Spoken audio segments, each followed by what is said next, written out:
اور قوم کی آزادی کا سودا کتنے میں کیا ہے؟ وزیر خارجہ صاحب کہتے ہیں کہ اپوزیشن نے کلبھوشن کے کیس کو مس ہینڈل کیا ہے۔ یہ ثابت کریں کیا ہم نے اس کو رعایت دینے کے لیے قانون میں کوئی مطالبہ کیا تھا؟ یہ حکومت کا ایجنڈا ہے اور اس قانون کی ضرورت نہیں تھی۔ وزیر خارجہ کہتے ہیں کہ اس کو کاؤنسلر ایکسیس دینے کے لیے یہ قانون کی ضرورت تھی۔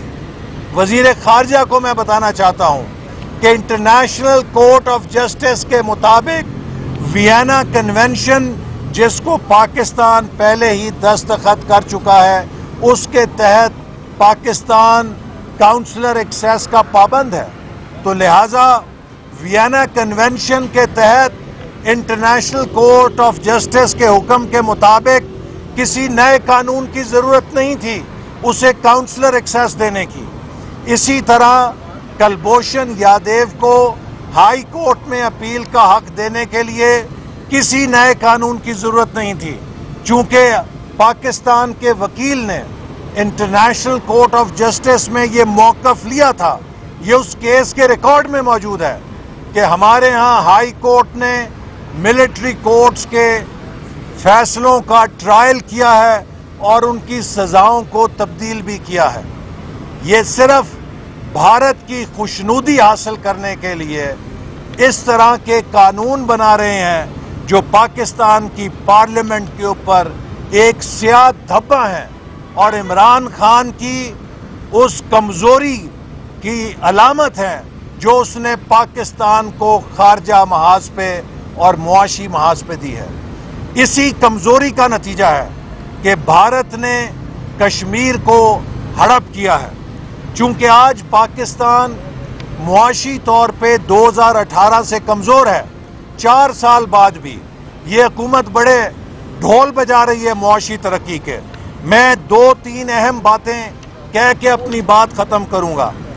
2021-22 کے بجٹ میں قومی ترقیاتی بجٹ کا حجم 2100 ارب ہے۔ یہ وہ سطح ہے جو 2017-18 کے ہمارے بجٹ میں ڈیولپمنٹ کے لیے تھی۔ ہم نے 2017-18 میں 2100 ارب روپیہ رکھا تھا، لیکن اگر انفلیشن کو لیا جائے تو آج کا 2100 روپیہ 2017-18 کے مقابلے میں مشکل سے 1600 ارب روپے کے قریب بنے گا۔ تو آج 4 سال کے بعد بھی پاکستان کے ڈیولپمنٹ بجٹ میں اضافہ نہیں ہوا۔ ڈیولپمنٹ بجٹ میں اضافہ نہ ہونے کا مطلب ہے کہ تعلیم، صحت، پاکستان کے عوام کی ترقی کے سارے منصوبوں پر کام نہیں ہو سکتا، چونکہ اس حکومت کے پاس وسائل نہیں ہیں۔ اور وسائل اس لیے نہیں ہیں کہ ٹیکس ٹو جی ڈی پی کی شرح جو ہمارے دور میں 13% پہ پہنچ گئی تھی وہ اب 11% سے بھی نیچے آ چکی ہے۔ جب آپ کے ریونیو آپ کی ضرورت کے مطابق، ٹیکس کلیکشن آپ کی ضرورت کے مطابق نہیں ہوگی، آپ کی معیشت کے تناسب سے سکڑے گی، تو آپ اپنے ڈیولپمنٹ کے لیے اخراجات نہیں کر سکتے۔ اور وزیر خارجہ صاحب نے کہا مجھے کہ میں بجٹ پڑھوں، تو جناب وزیر خارجہ میں نے بجٹ پڑھ کر ہی کہا ہے کہ آپ نے 1370 ارب روپے کا دفاع کا بجٹ دیا ہے۔ یہ تقریباً 3 سالوں سے 1300 ارب پہ منجمد ہے، جبکہ بھارت نے 3 سالوں میں 62% دفاع کے بجٹ میں اضافہ کیا ہے۔ مسلم لیگ نون نے 3 سالوں میں پہلے 40% اضافہ کیا تھا، چونکہ ہم نے دہشت گردی کے خلاف جنگ کو جیتنا تھا اور ہم اپنی سیکیورٹی سے غافل نہیں تھے۔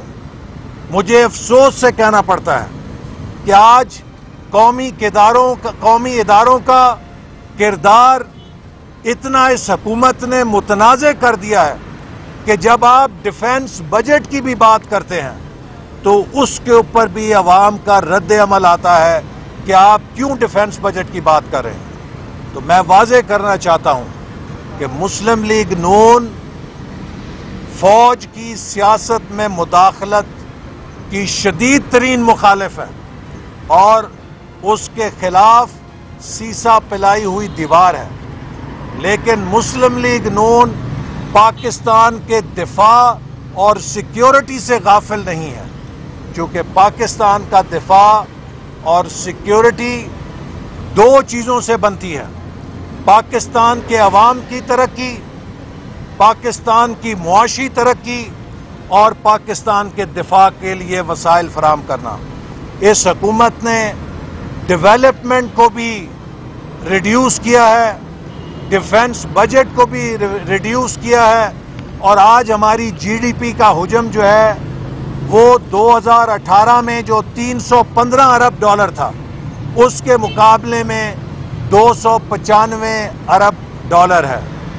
آپ مجھے بتائیے کہ 4 سال کے بعد، 3 سال گزرنے کے بعد بھی اگر ہماری جی ڈی پی بڑھنے کی بجائے سکڑے گی تو پاکستان دفاعی اور خارجہ لحاظ سے کمزور کیوں نہیں ہوگا؟